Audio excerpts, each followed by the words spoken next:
Okay.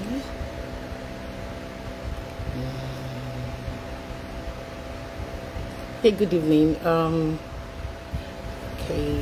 good evening, everyone. Good evening. Sorry, it's afternoon. All right, good afternoon. My name is Zeniola Olakunle Olubi. I'm a wellness coach and a business coach as well. And today, I want to talk about my journey with depression, how I encountered I had an encounter with depression that made me know that no one is really immune to depression, and that even if we are not immune to depression, there are certain things that or certain information that we need to have, such that if at any time we fall into depression, we know what to do. Or if at any point in time we have a friend going through that episode, we can quickly identify, we can quickly understand what they are going through, and then we can offer the right support to them. And that is really why I'll be sharing my own experience today, so that we can better understand and know how to handle it, like I said, and also know how to help others. Thank you for joining me.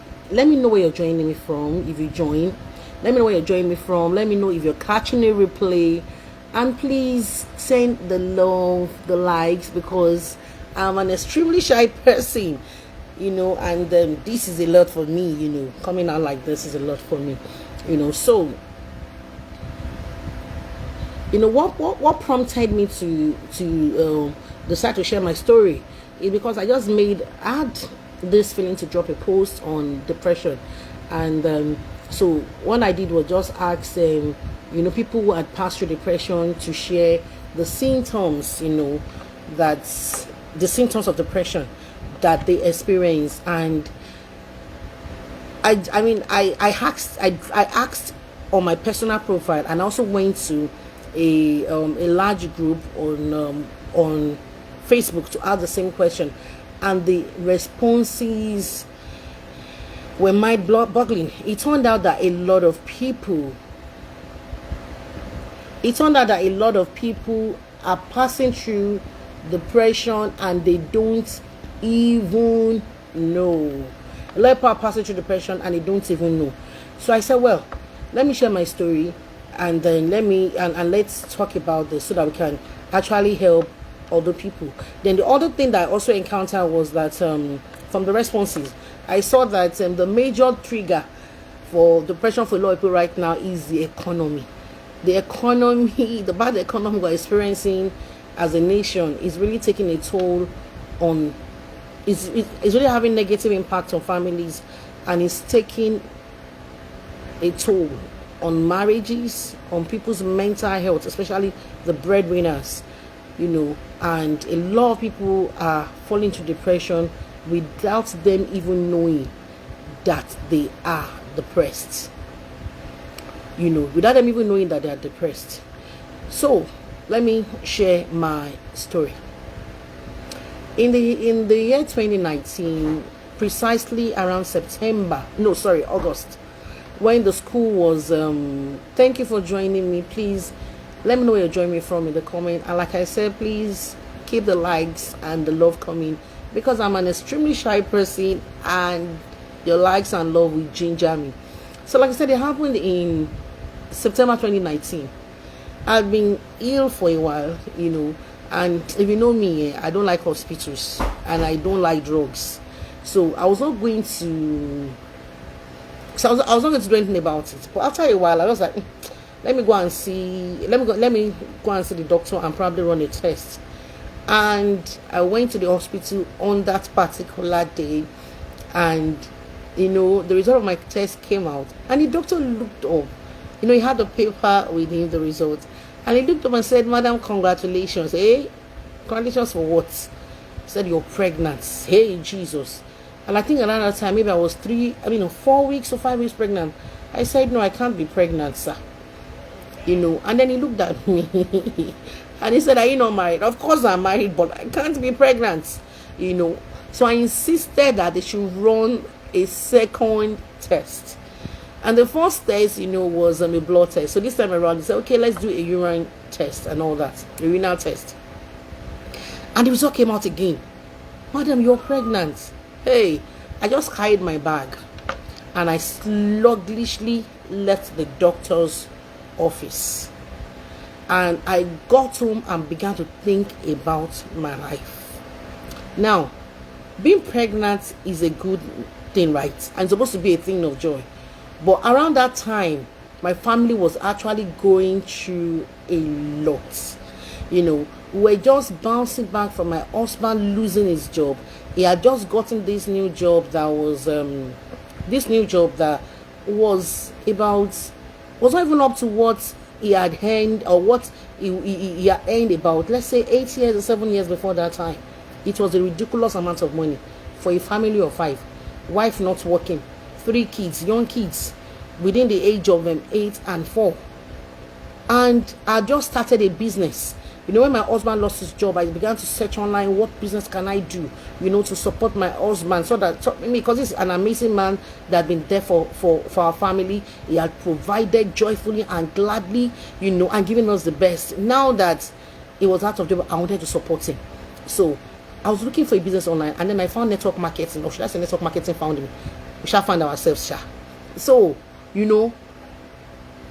and the business was going. I started the business in April, and my business was going, and I was happy because I was able to support my family, as in I was paying my bills, and I was happy paying the bills, such that my children didn't even know that our lifestyle had changed.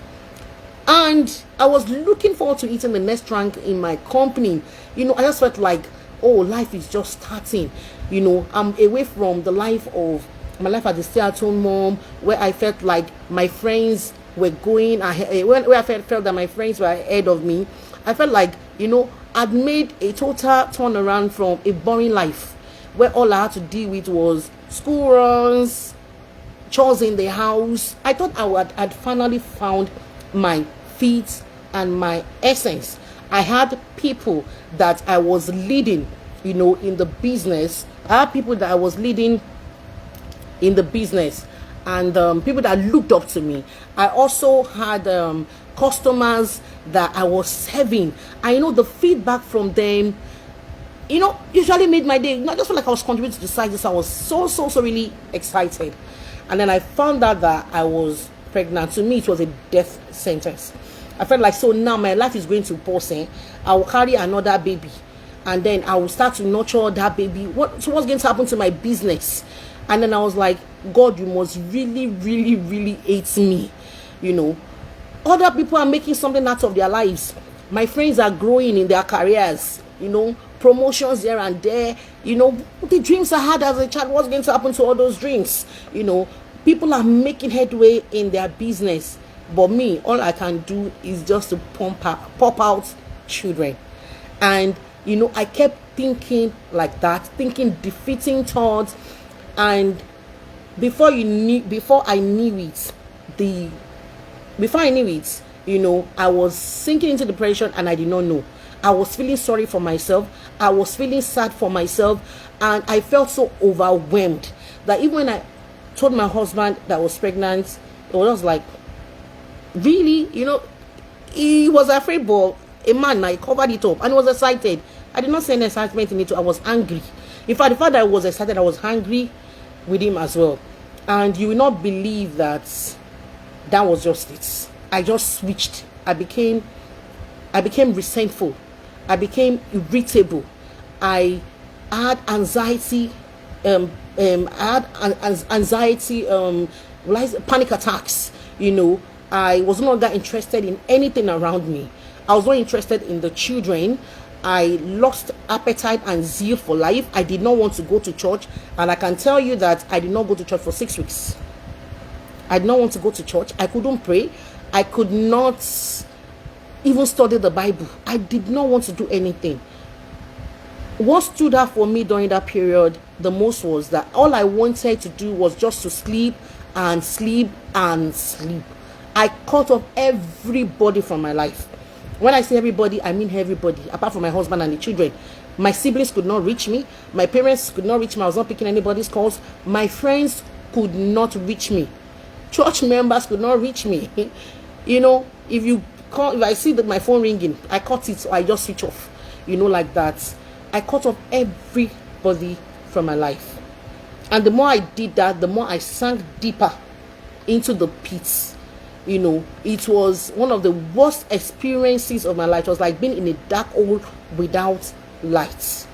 And before I knew it, I started having physical symptoms of ailments. I had headaches. I had heart palpitations. I started feeling pains in my tummy area at the back.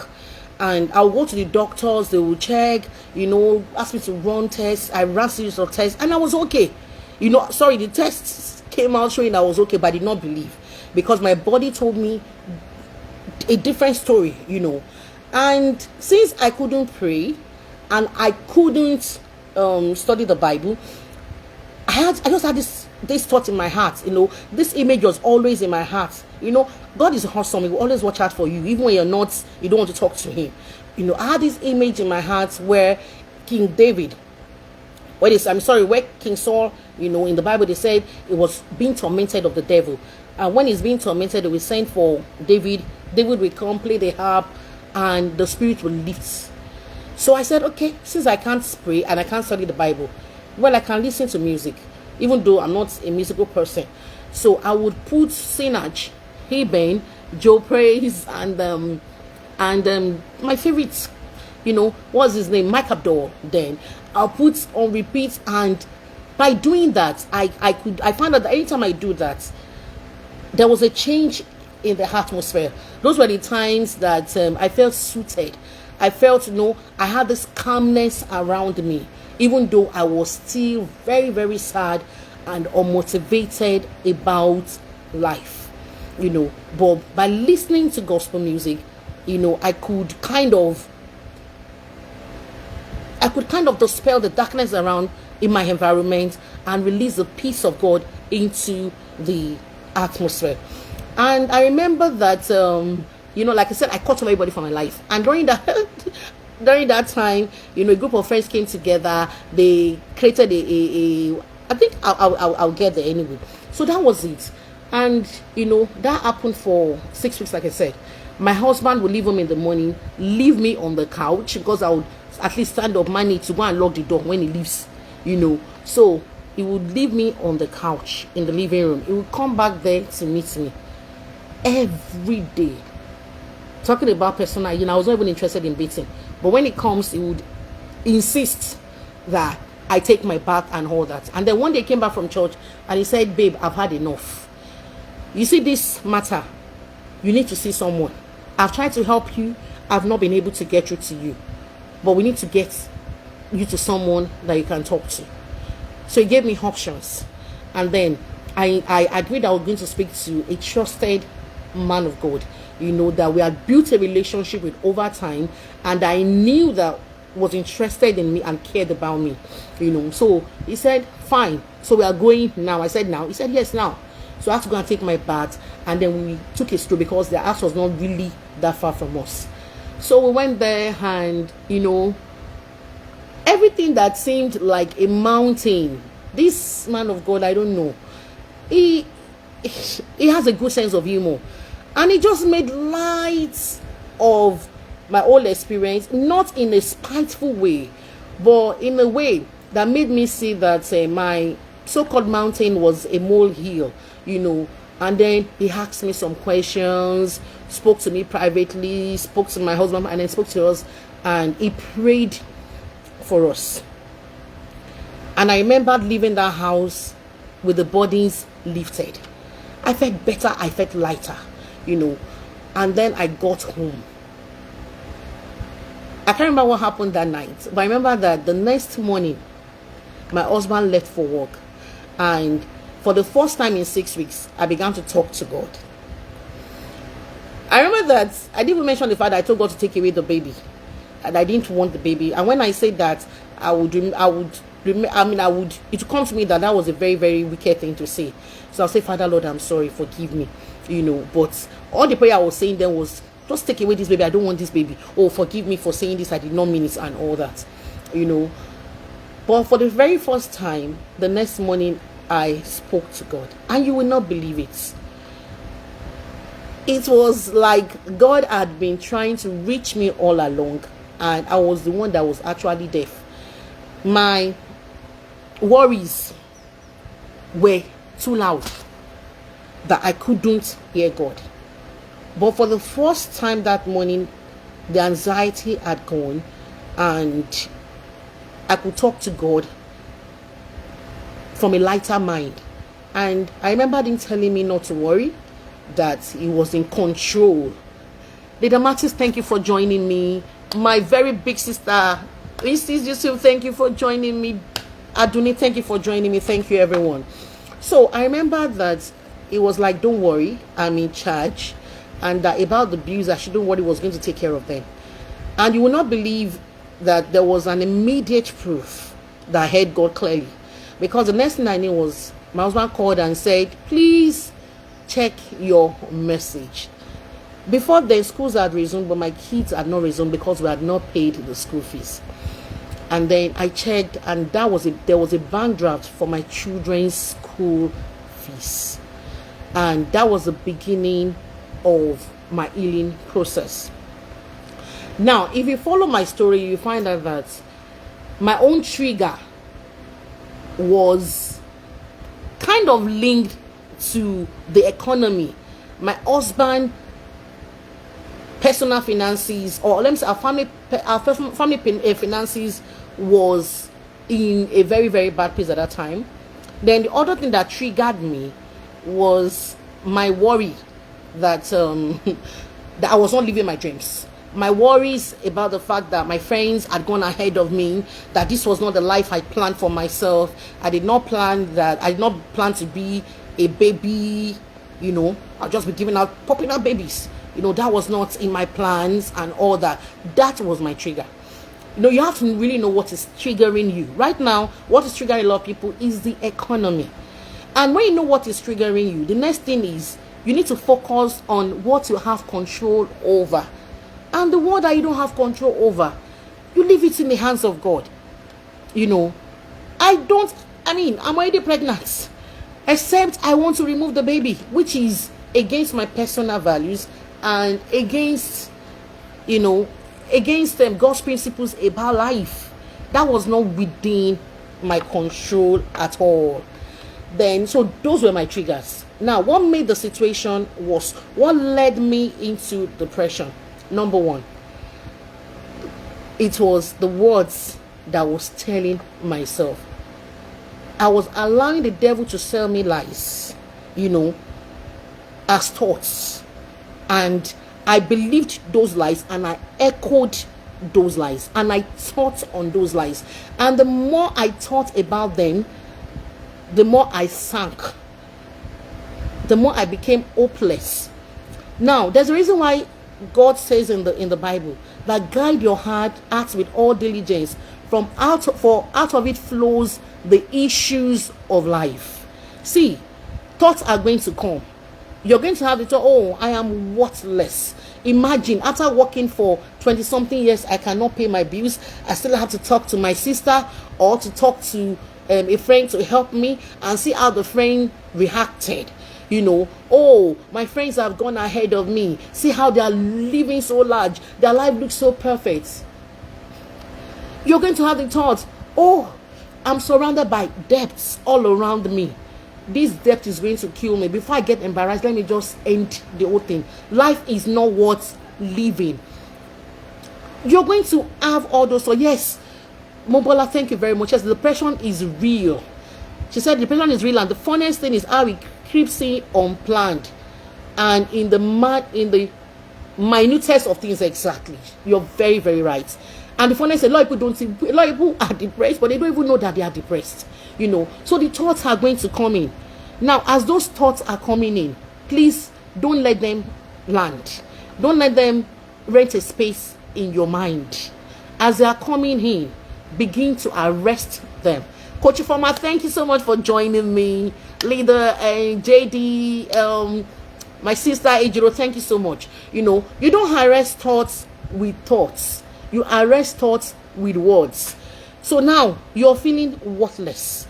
And the thought is coming, oh, Enola, you're so worthless. Look at you. You're 40, you've not achieved anything.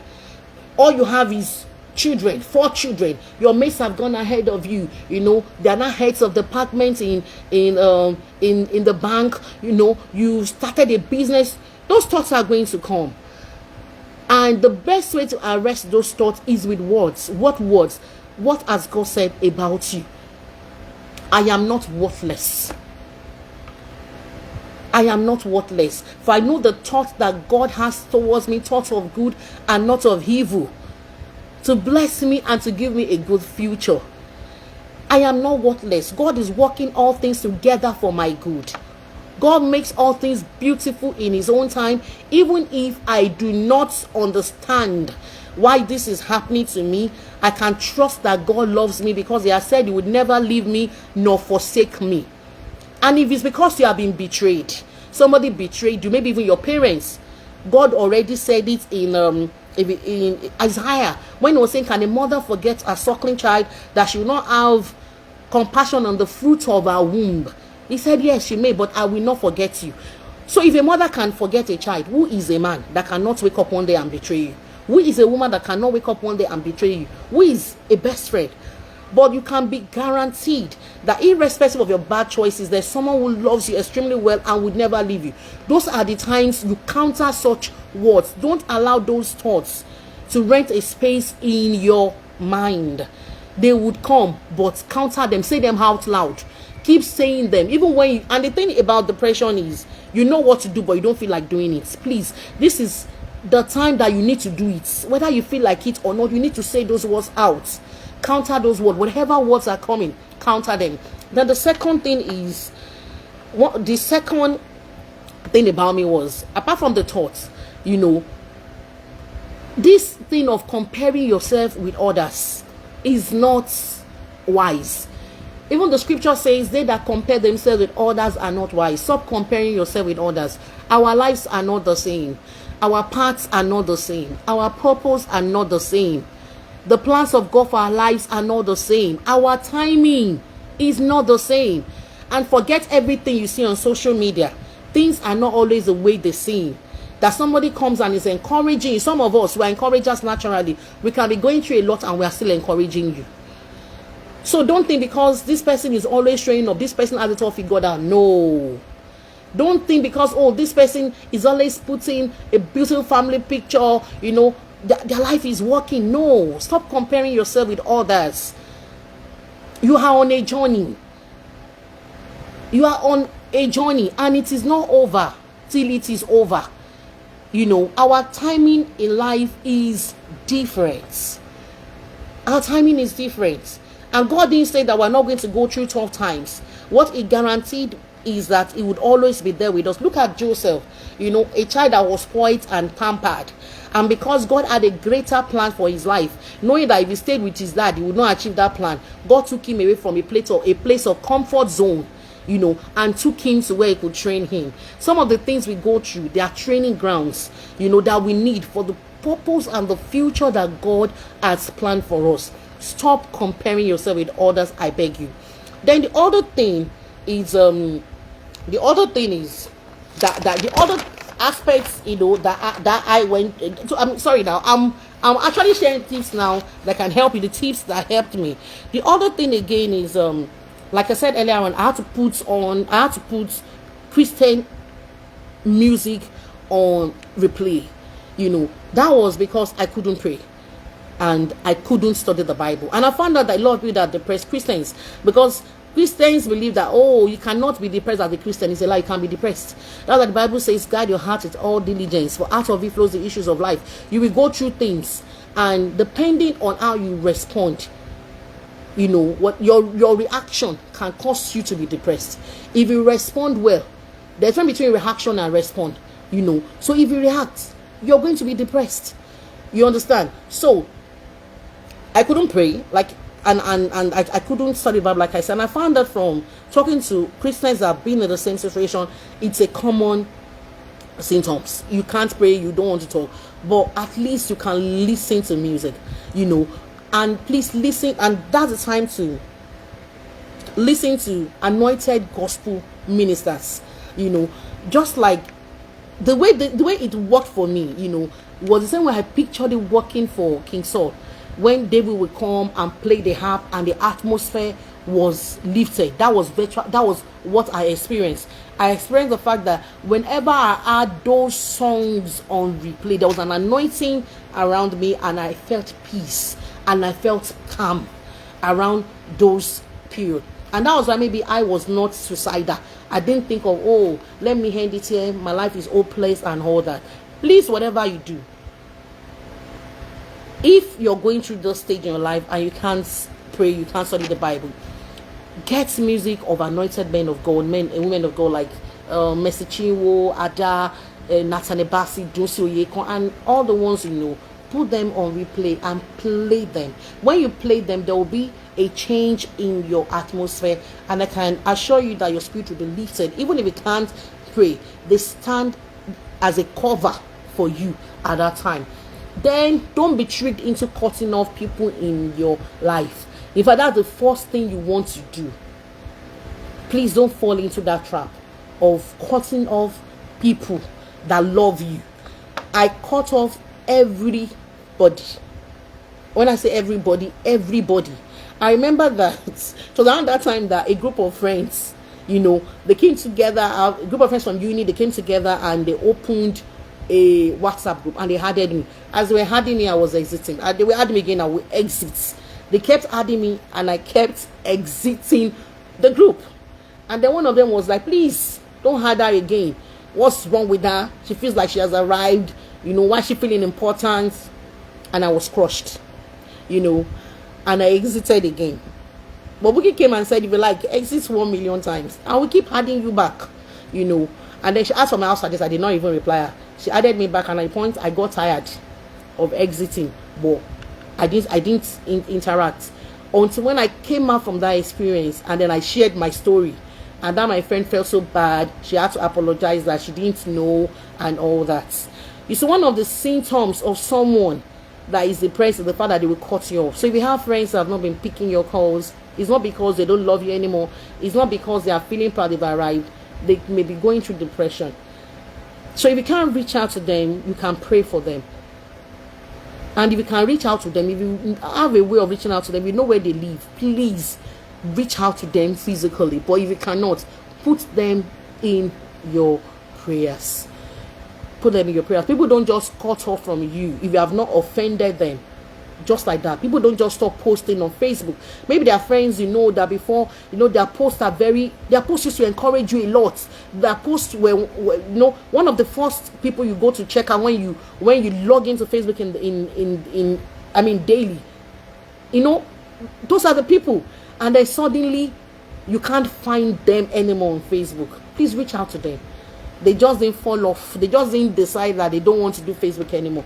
Most of the time is because they are dealing with things that they can't share. Because a lot of people find it difficult to be vulnerable.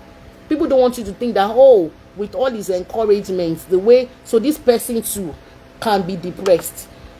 Christians don't even want to know, and they say, because the thing is, most Christians do not share with you that they are depressed because they feel that they'll be castigated. People be like, with all your tongue speaking, demon chasing, that means you don't pray. That means all these ones used to do in church is just a cover up, and that is not true. So people would rather keep to themselves, thinking that they can help themselves, and that's why people tend to be suicidal.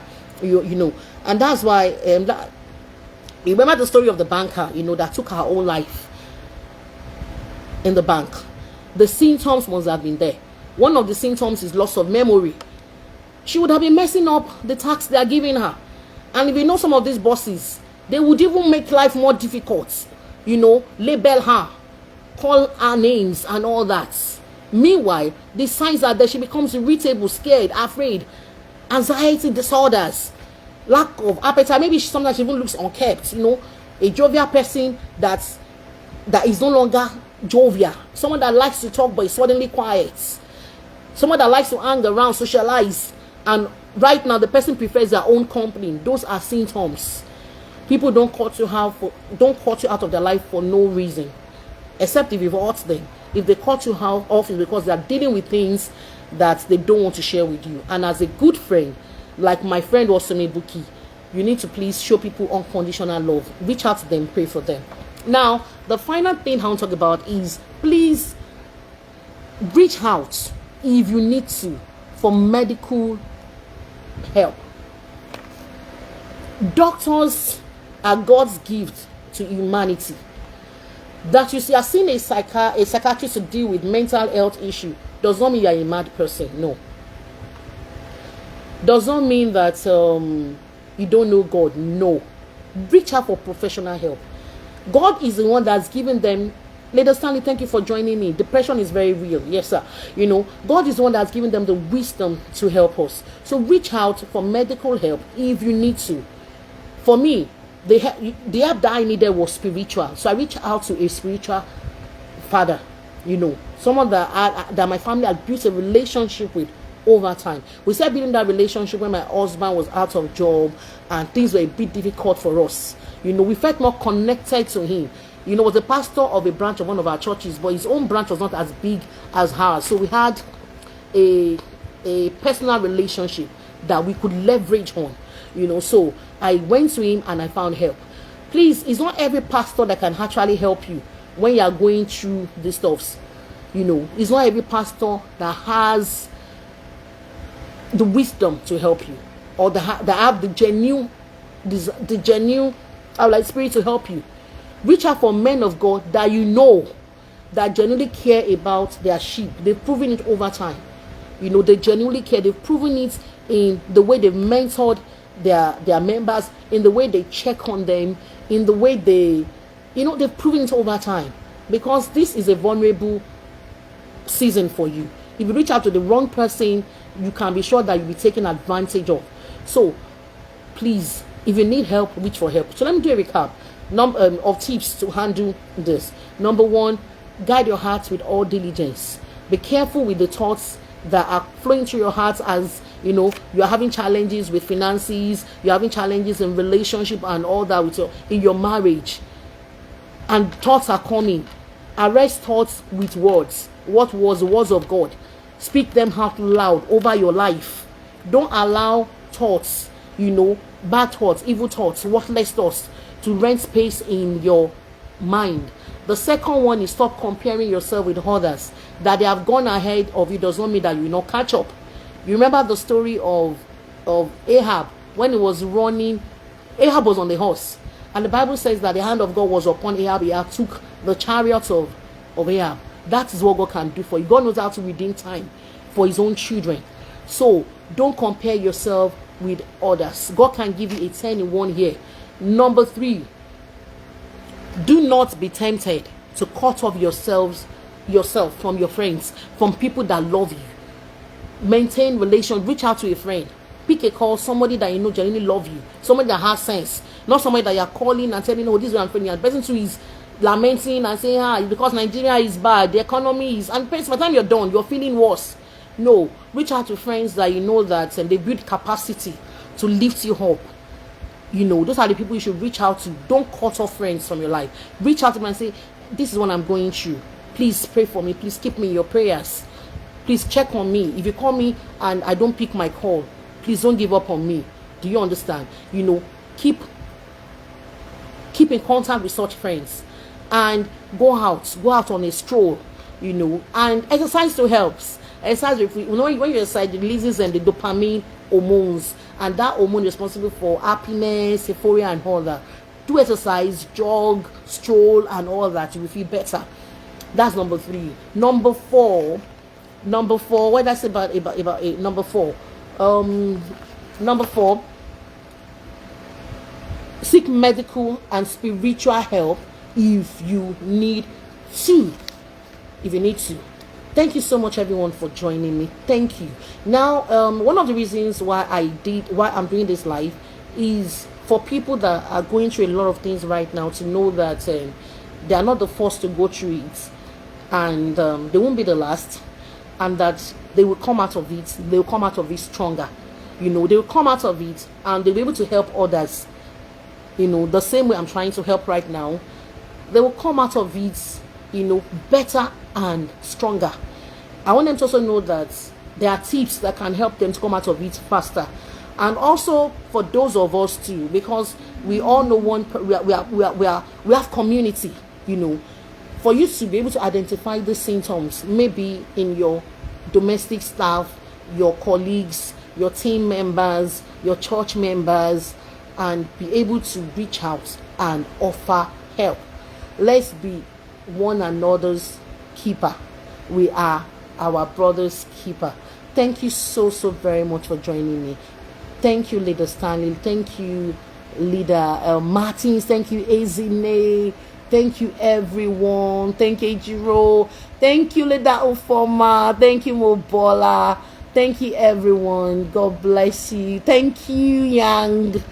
Thank you. If I don't mention your name, I'm so sorry. Thank you, Aduni. Thank you, my wonderful Big C's, Auntie Dayo. Love you guys. And happy Good Friday. God bless you.